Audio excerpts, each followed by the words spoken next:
I want to ask you a question. Who do you think said this? The first person who, having fenced off a plot of ground, took it into his head to say, "This is mine," and found people simple enough to believe him. That first person was the true founder of civil society. What crimes, wars, murders, and miseries and horrors would the human race have been spared by someone who, uprooting the stakes or filling in the ditch, had shouted to his fellow man, "Beware of listening to this impostor.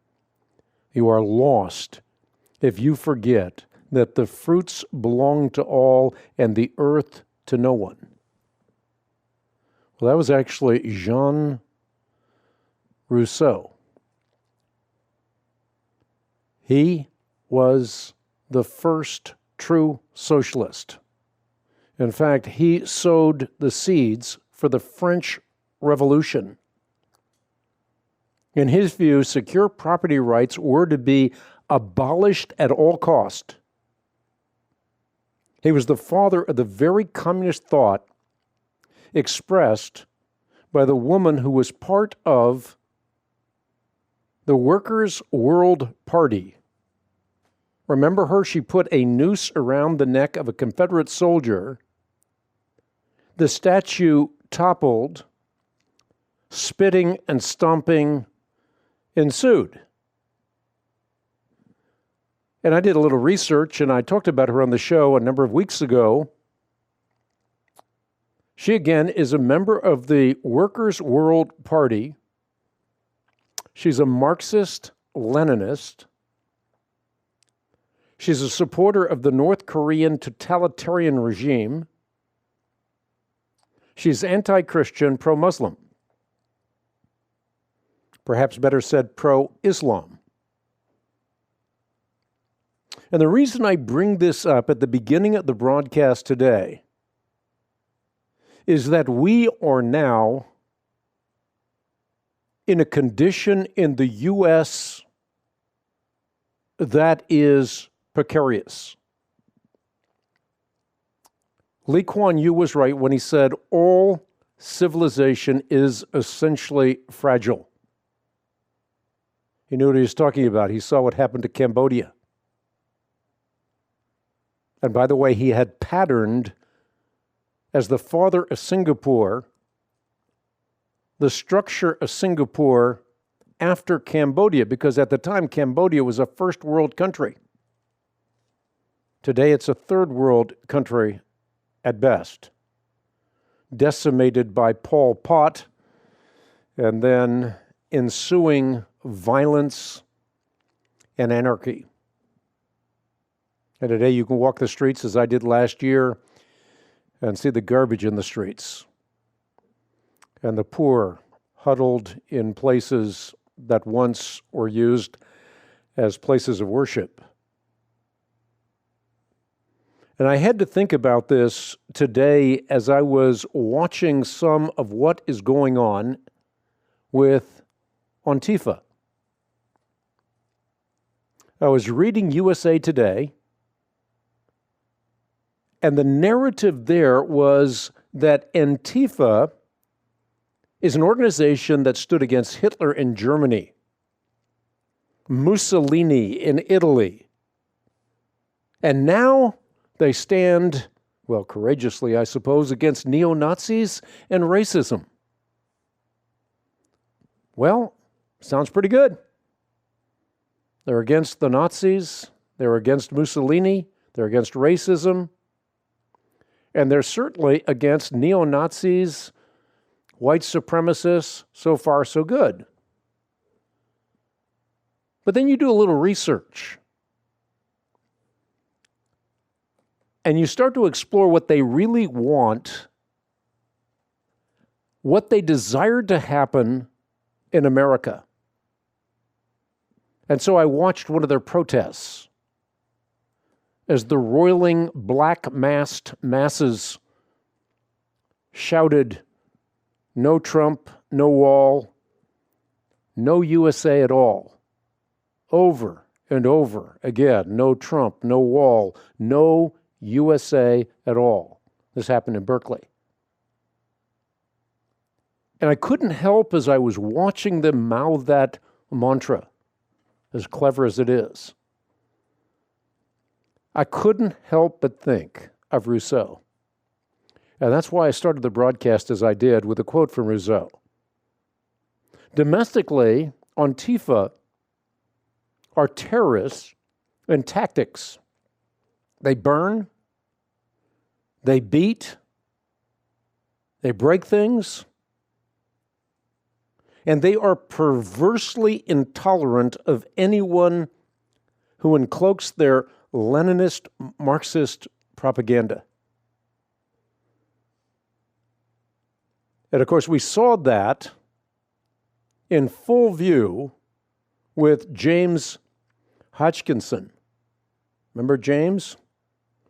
Well, he shot Representative Steve Khaleesi and four others in Alexandria after he had drunk deeply at the well of Antifa. What we have here is the media creating a false choice, such that disowning Antifa is tantamount to being a neo-Nazi or a white supremacist. It's high time that we denounced both with equal vigor, because they are creating anarchy in a country that can, as yet, be a great force for good and for the gospel. And I'm heartened to see that now even the editorial board of the Washington Post appropriately suggests that Antifa would be more appropriately designated PROFA. In other words, they're not anti-fascism, they're pro-fascism. Good for the editorial board of the Washington Post. Unexpected, but great. What you have here is an organization that is personifying the rise of the violent left. It is happening with vast rapidity. So how do you counter it? Only a gospel of grace can counter the violence taking place in America today. And we can be heartened to see that in the midst of a horrific tragedy in Houston, that grace is evident. My son David was showing me a video, a short video, as an interview of a man with his son. They had lost everything. They didn't even know where they were going. And yet the grace and peace that that man manifested in the midst of the storm pointed inevitably to the fact that he had a Father in heaven who would put all things to right. Maybe not now, but in eternity, all things will be put to right. And in the meantime, if one is truly committed to Christ, we're also committed to the truth that all things work together for good to those who love the Lord and are the called according to his purposes. So even in tragedy, maybe especially in tragedy, we can still see the finger of God. And for me, that finger of God was manifest in that black and white had morphed into human. It wasn't about the color of your eyes or the amount of pigmentation in your skin. It was about one human being helping another human being in the midst of tragedy. And that ultimately is the solution, because quite frankly, and this has been pointed out to me over and over again, today what we are doing is we are trying to benefit from the tragedy. I don't mean to point out CNN, but it was one of the clips that I saw. A CNN reporter pushing a microphone into the face of a wet and cold and disheartened individual who had faced extreme tragedy and trying to get a soundbite. And that person going berserk. Can't you see that I don't need to give you a soundbite or something sensational for the evening news? I need my child to be warmed and fed. Well, she didn't say it quite that nicely. But I think we get the point. We are oftentimes trying to capitalize on tragedy in order to promote an agenda, whatever that agenda might be, instead of doing what we are called to do as Christians, using this occasion as an opportunity to be selfless. And we can do that by praying. We can do that in a lot of practical manners as well. People are coming to Houston from all over the country with boats and with gear and with clothing. And at the end of the day, the Lord sees all of that. And the Lord cares about all of that. And when we stand before Him, we will be asked, what did we do? Did we give the piece of bread, the cup of water, and then not only feed a person physically, but also feed a person spiritually?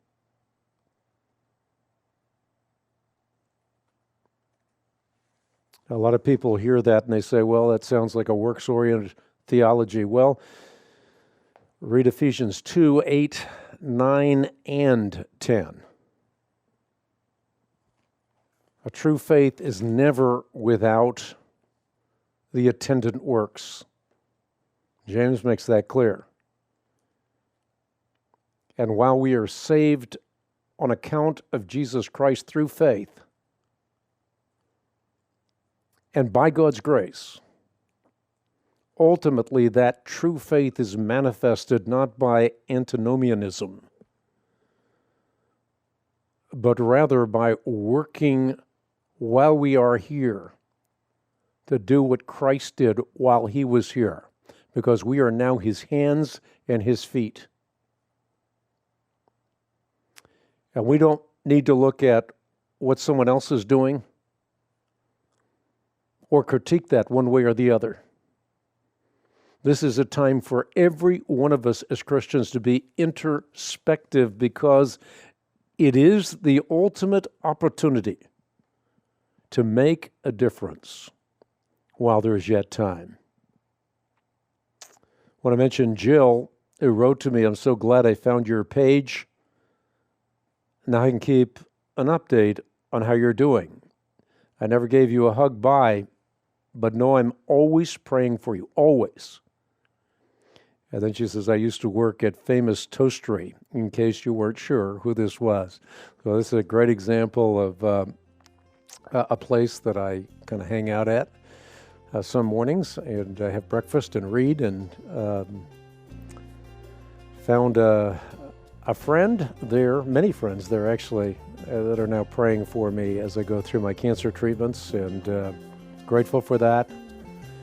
Remember, this is a broadcast designated to preparing people to always be ready to give an answer, a reason for the hope that lies within them, with gentleness and with respect.